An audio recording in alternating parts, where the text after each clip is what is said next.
Huwag kang masyadong halata.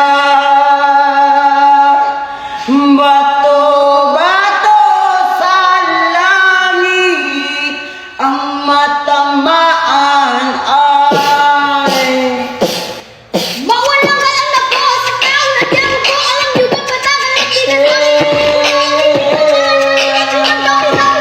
Sabi niya sobrang init na puto na kanyang marigala. Pilitin pa nila niya sa ino. Pinagulong tubig dyan upang tagurin guling-guling. Dahil sa pagkakas na inagaw sa misyero. Nagkisagin po sila sa kumpare na bigano. Maging ininim na kayo manang isang kardero. Nagagamit lang pag natinimain ng pipino. Pero buwan na tulad na rin. Buwan na tulad na sila ang sigad ng pero sa matapos na nagkasyain. Di ko alam kung dapat ang maraming araw. Mataas pa yung bakot. Nagugula-gula na lamang ko kayo. Kahit sa dami ng pera nyo. Walang doktor na magpapapaino ng mata nyo kaya.